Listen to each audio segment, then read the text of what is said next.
Welcome everyone to the Asian Voices Youth Radio Podcast, where we discuss all things related to the life growing up as an Asian and Pacific Islander American. I'm your host, Jason Tong, and our special guest joining us today is Mina Fedor. Mina is the founder and executive director of the organization AAPI Youth Rising, an organization founded by actual AAPI youth in middle school whose mission is to take small actions in making positive changes for our community. Hey, welcome to the show, Mina. How are you today? Hi there. Thank you so much for having me today. I'm doing well. Oh, that's good to hear. Yeah, obviously, based off of everything that you've been doing, your whole entire organization, the whole mission view itself, it would be a disservice if we didn't have you on the show. I mean, come on, you guys are doing the good work for our community. If anything, can you tell us a little bit about yourself? I'm sure a lot of people want to know more about the person that founded this organization. Like, where'd you grow up? You know, how was life for you growing up? Yeah, sure. So I've grown up pretty much my whole life in California. I'm currently going into freshman year of high school, but AAPI Youth Rising, yeah. So I still got a lot of time, but AAPI Youth Rising was founded when me and my members were like nearing the end of 7th grade-ish, I think, because it was that spring. So we've been around for a little while now, but I'm excited for the future. And excited for everything to come. Well, where'd you grow up? I grew up in California. I spent a little bit of my childhood down in Southern California, and then I moved here to the Bay Area around 5 years ago. Okay. Where in the Bay Area specifically? If you don't mind me asking. We're in the East Bay, near Oakland. East Bay? Is there like a big Asian American AAPI community in the East Bay? Yeah, very luckily there is a very big and active AAPI community within the East Bay and the Bay Area just in general, which is really nice to have. Yeah, I mean, I have some friends in the Bay Areas, and they tell me there's such a big like culture difference between people in the Bay Area and up down here in Southern California, because I'm from Los Angeles. So luckily, we're also like a big melting pot of different people of different communities and stuff like that. But we also do have a big AAPI community down here in Los Angeles. How about, I'm curious, is everybody in your organization, because I know that it was founded by you and a lot of other, I'm assuming other middle schoolers that were also in East Bay as well? Like your friends, are they all from East Bay, or have you gotten people from outside of even the Bay Area? We've gotten actually a few people. It sort of happened really fast, but we had, I guess we made like a Google form to reach out to other kids, because most of the members that were there at the time that we made the form were like my friends or my friends' friends. So they were all only personal connections, and we wanted to reach out to more youth. And they were all also in like the East Bay also. So now we have a few members from SF and around the nation. A few of them, so that's really exciting. But yeah, it was originally just sort of me and my friends in the Bay Area just trying to do something. But yeah, that's pretty crazy. I don't think a lot of people even at your age think about starting like these kind of movements or organizations. I remember being at your age, and I just remember thinking that like I just want to like start a television show with my friends or a YouTube channel with friends, you know, being at that age, because that was kind of the age where a lot of AAPI content creators on YouTube are getting big and getting a lot of fame on it. So, you know, we just, at least when I was your age, we just thought about, hey, you know, we should be like Wong Fu Productions. We should start making videos on YouTube and everything. But, you know, for someone that was that age like me to have thought of just starting an actual movement and organization to do these small actions. Obviously, I have to ask that what led to the creation of AAPI Youth Rising? Do you want to like run by the day that like this idea just popped into your head, or the day that you got people together? Yeah, for sure. So I was never like, I guess sort of, I'm going to get a 501c3. I'm going to do all this. It's going to be like a multi-year long project. I'm going to recruit people from all over it was never like that. It did not start off like that. That is not at all what happened. It was kind of it was just sort of like it was just sort of event after event of things that happened, I guess, in the world.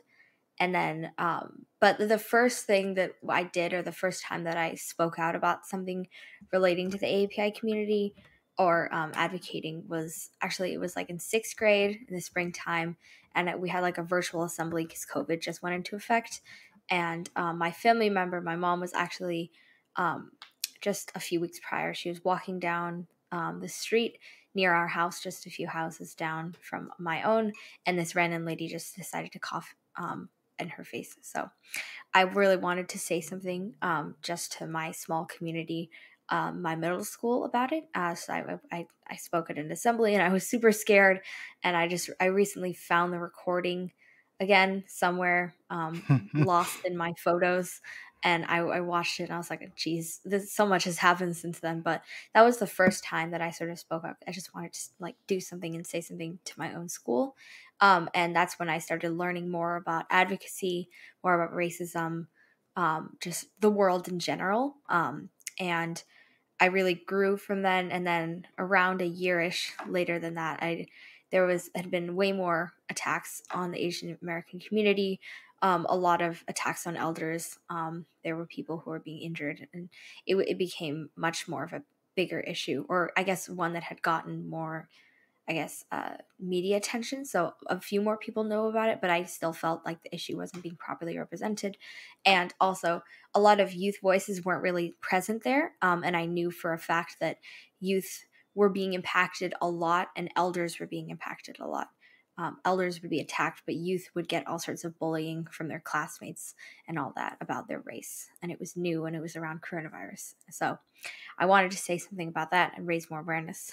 So I was like, oh, maybe we could have like a little gathering or event or something like that. And when I drive to school, or when I drove to my old school, I guess it's not my school anymore. Going to a new school next year, but Yeah. anyways, Yeah. driving to school at the time, there's like this footbridge thing that goes over the highway I drive under, and I'd seen like climate protests there before, and I was like, oh, that'd be kind of cool. I could hang a sign or something, and cars could like honk in support or whatever, and it would just be a little thing. And then I sort of reached out to Berkeley council members to ask for advice, and I don't know, I just wanted to. That's how the rally started. But after the rally, I guess we just sort of realized that there's more we could definitely do, and that our voices did have an impact on the world. So that's how I guess the movement started getting a bit more launched after the rally. But yeah. Yeah. Well, first of all, I do want to say I'm sorry that that happened to your mom, and I'm sorry that you and your family had to go through that. That must be a really scary thing to have to go through, and not only scary, but it must be frustrating to be treated that way. You know, just like for because of some comments by someone else, or this misbelief that an entire community itself is the cause for something so devastating to the country. It's just a terrible thing to be happening. And yeah, I get what you mean when you say that there was a lot of bullying in school. Just like you, I was also bullied in school at around your age as well for being just simply Asian. And unfortunately, I didn't have the strength back then to have called to action or to have done something about it, nor did I have anyone around me that would have done the same thing. So I got to say that it's really refreshing, and it honestly just, you know, it makes my heart get 3 times the size bigger to hear and to see that it's not going to be the same for your generation, that you're not just going to take that lying down.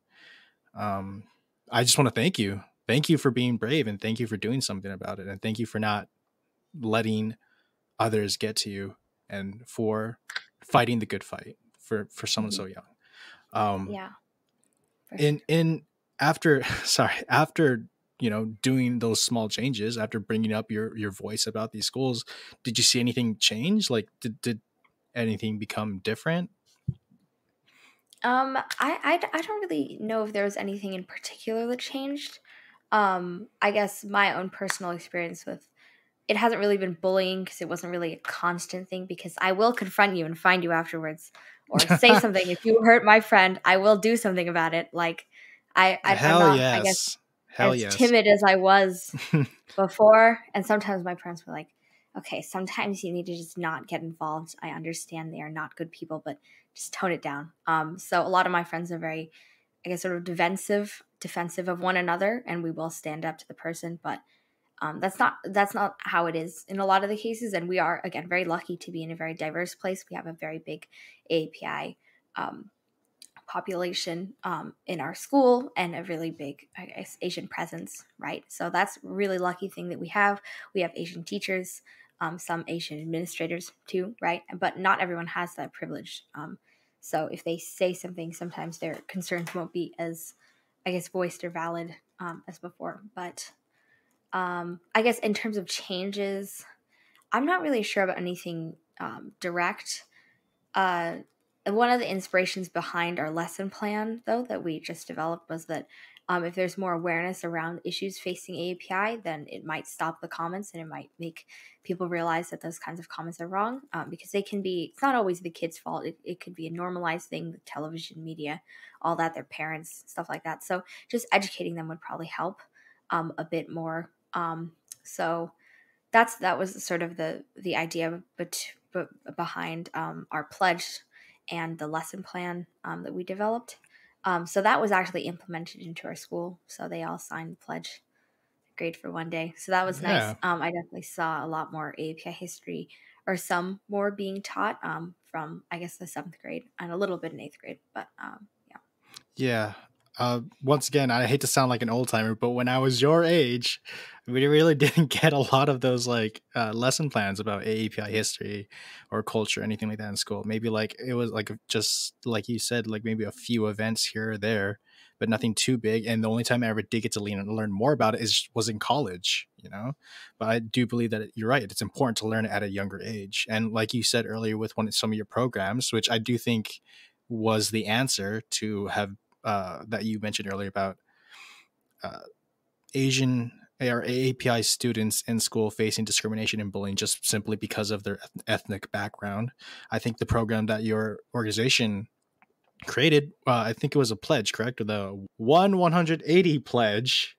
It was like a petition that you guys started, right? To add to have one singular day out of 180 days in the school year be strictly just for teaching students about AAPI history and culture. Um, when that plan does reach its success, like you say it has and it will, do you have any more plans to expand on that idea and go further with it once it's more successful? Yeah. It's reached a good amount of teachers. I was actually surprised with how much how many people agreed to it. But the actual follow through is a little hard. It's sort of just like agreeing to teach one day, right? But I don't know, things happen, you forget, plans change, you don't know where the materials are, you don't know what you're supposed to be teaching exactly. And those are all, I guess, just very valid things that happen. And teaching is very hard in the first place too. So we also made a lesson plan that's like 1 hour long, and we sort of discuss the issues that the Asian community faces within the United States, and the sort of terms around that and discrimination they face, like the model minority myth and the perpetual foreigner myth, and then we tie those myths into different historical events. So Japanese internment camps, Chinese Exclusion Act, I guess farm workers strikes, like things like that, right? And then we also want to uplift the API community too, because there's a lot of bad stuff the United States government has Yeah. done to us, but there's a lot of good things that we've done. So you know what? Why not celebrate those things? So we also like to close it out with some API heroes and some modern day Asian Americans who are just fighting for change, fighting for justice, as well as the ones in the past. So that's sort of the goal of the lesson. We're hoping to expand on that. We've already taught it to around, I don't even know, because we launched it in May, and then it was sort of busy and hectic, and we were finishing the school year, and we'd like hop around, skipping school, and go to teach our lesson plans. But Oh, damn. I don't even know how many classrooms. I think it was like 7 or 8, but we're getting more in the fall. So Yeah. All right. So earlier you said that one of the lesson plans you guys were doing you were having yourselves, you and members of the AAPI Youth Rising organization, be the ones to be teaching other people 1 hour of AAPI history. and I know you guys entitled it One Day of AAPI History. I got to know that other than those, I guess, not so pleasant events, putting it nicely, about Asian Americans in America, where did you guys find the information you guys needed to be able to tell the unsung stories, the good times about AAPI community? Where did you guys find that information you needed? Asian American Education Project is a wonderful resource. We've worked with them before, trying to get their materials out there. But we got a lot of, I guess we learned about a lot of the heroes from reading parts of their lessons, and they were really interesting. I guess they have this whole, I guess, civil rights heroes thing, that you can read. You should definitely go check that out. But it's very, I guess, sort of in depth about different historical heroes. So we got a lot of those from there, and then some of them were just people we heard about on like social media, on the news, and all that. And we just wanted to, I guess, sort of include them in, to, I guess, teach more people about the amazing things that they have done, and show them that youth can do it too, adults can do it too, anyone can, I guess, sort of, I don't know, advocate for themselves, basically. So that's where we got a lot of it. But yeah, a lot of it was just people we heard about and people we knew,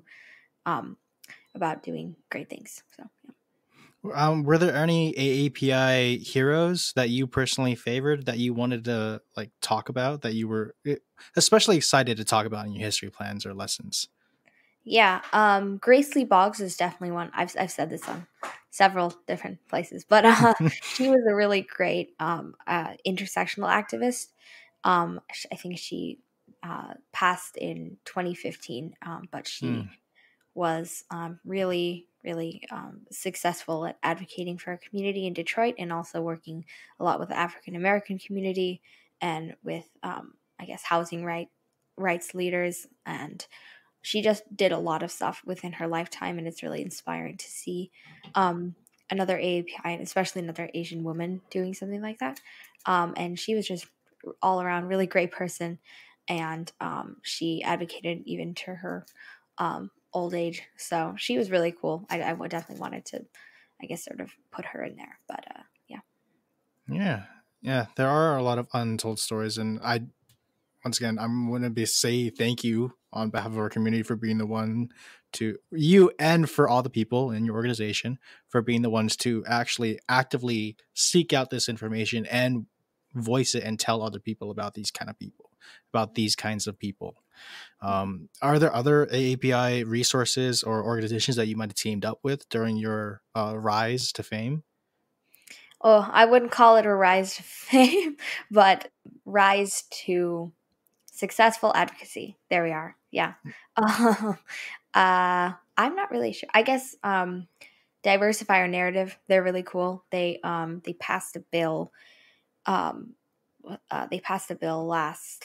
Oh my god, I'm forgetting. Last October, they passed a bill last October, mandating ethnic studies in California, for, the year, I think it was 2029. But that's going to be a high school graduation requirement to take an ethnic studies course. So they were really cool. And 2029 is quite a whiles away. So there's a lot to do before then, but that's still a really big step in the right direction. Make Us Visible, they're also doing something similar, where they're going state by state mandating API history. They were behind, the mandate in New Jersey, that was recently passed, I think, and several other campaigns to do that. So they're really cool as well. Oh my god, there's so many. I could go on off on this for hours, but I don't even know. I'm trying to think. Yeah, just a lot of great educators out there as well, who have definitely supported my organization a ton, and supported, our members a whole lot. But yeah. Got it. All right. So this one may be a bit more of a personal question, but I am curious, how are you able to manage your time between organizing a lot of these events and basically, you know, founding and being in charge of this organization, but also still having time to be a student? Because for everyone that's listening, if you aren't aware, she just said she's entering her freshman year of high school. So In one it's a pretty month, big deal. In one yeah, month, in in 1 month. 1 month, I will be entering my freshman. I don't even know how I'm gonna, um manage next. I'm just kidding, but no, I definitely want to keep doing this, keep going. But I don't even know. I miss too much school. Don't do this, you guys. Okay, PSA to all students out there. I missed way too much school doing various um, activisty things. And that was, I guess, it was rewarding in some ways. But when if you teach the lesson plan, and the only time you can teach is during school, you kind of have to miss school, and then you end up skipping day. Is not good. Don't do this. Don't. Good attendance is key, you guys. But I'm not really sure. I guess I sort of, I didn't really sideline. I don't even know. It just sort of happened. Yeah. You were But I just have able to like, do both. yeah, because time management is unfortunately not my forte. But I just sort of worked around it, and I don't even know. Oh yeah, delegating your tasks to other people. This is definitely not a one person effort. I did not do this alone. If I had done this alone, I would have this would have Probably been my full-time job. not Literally going to my high school full-time job. too. Yeah. Not going to school. I just done this all day long. But no, I definitely had a ton of help from my other members. Um and managing all that, and obviously not one person's amazing at everything. I'm not good at social media. It's not very I'm really bad at posting things, and I'm really slow at it too, but other members really like doing that and they're good at that. So delegating tasks and learning to, I guess, assign things to other people is definitely a big thing with that. And I never want this to be specifically about just me, right? Yeah. I want the whole purpose of the group is also to provide a platform for other youth to share their voices and speak out as well. So that was definitely a big part of the organization. Yeah. Yeah. All right. So, everyone, you heard it first from Mina. If you're going to start an organization meant to change the world, make sure you get a full team to help you along with it. Because if you do it yourself, you are most definitely going to go nuts or go crazy. Okay. Also, please keep a rigid sleep schedule. Do not miss sleep. I mean, it's important, whatever you're advocating for, but just take your 8 hours a day Oh of God, sleep. yes. Yeah. Yes. Uh-huh. So another thing is, are there any events that you and your organization are planning to be part of late in the future, or that you guys have been a part of lately, that has been good at advocating your message? Well, I guess I'm not really sure. Events in the future. Well, the lesson plan's definitely been a big focus so far. So we're hoping to make it, I guess, sort of more distributable and making a video. I'm not really sure if that's going to be executed properly or when that's going to happen, but yeah. And we're thinking of doing a yearly, sort of AYR conference. How we would do that, I have no idea, but that was an idea being circulated. I guess what else is there? Yeah. Social media is very important for advocating, although sometimes it can be a bit of a hellscape of a place. It's important to get your message out there as well. Yeah. Yeah. You personally, is there anything you would want to do if you weren't busy doing all this activism for the AAPI community? Is there anything like you personally would want to be doing? Well, I would never want to replace, I guess, sort of the experiences that I've had advocating, but I do like drawing quite a bit. I like painting and making art. Actually, you can't see this right now, but there is. It's called. I have all my art stuff because I was painting right before I hopped on the thing, and it is not finished. And it looks really bad, so I'm not going to show you. But I really like making art, and I guess doing all that as well. So Yeah, I saw on that's probably your what I'd be doing. Yeah. Mm-hmm. I saw on your website that you guys were having an event called the AAPI Youth Art Showcase. Are we going to Mm-hmm. see some of your art on there, or because you did say I you like to submitted draw and one. paint? I did submit a thing. It is not posted on the Instagram, but I did submit a painting. But every year when you get better at art, you look back on your old art and you're like, I don't like it anymore. So I don't know if I'm gonna reshare that painting, but I did like making it. It was fun. Took a while, but and we also like to focus on more creative things and make sure that people, I guess, sort of, creativity and art is especially a great way to share your voice. We have a lot of very avid writers as well in our Hmm. organization, and a lot of like art people. So yeah, I don't know exactly how that happened, but yeah. Hmm. Yeah. I mean, I'm looking forward to seeing and hearing about these arts and these writings by all the members. I do have to say, these past couple years, I think we can both evidently see that they have been difficult for a lot of people from different marginalized communities. And Hmm. if we're being honest, they've been difficult for much, much longer than that. Pandemic has instilled a lot of anti-Asian violence and xenophobia towards the AAPI community.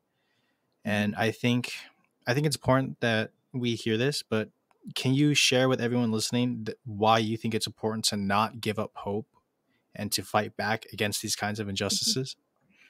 Well, the world is an interesting place sometimes. So sometimes I guess your mission won't carry through.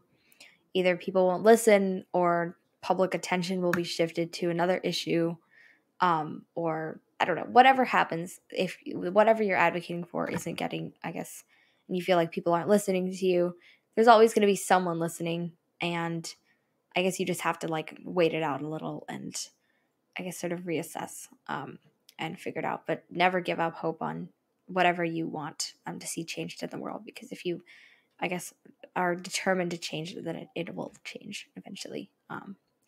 Yeah, but whatever it is, just stick to it. It is a frustrating battle at times, but Mhm. it's all worth it in the end. Yeah. You're right. You're honestly absolutely right.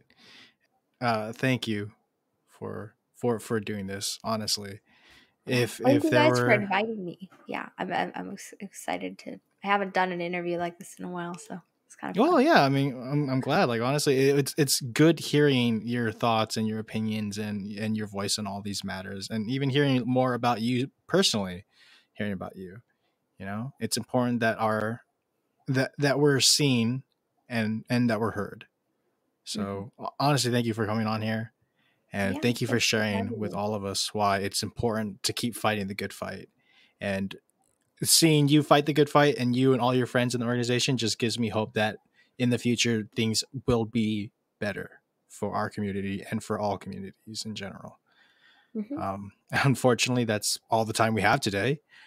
We want to again thank our guest Mina for joining us today.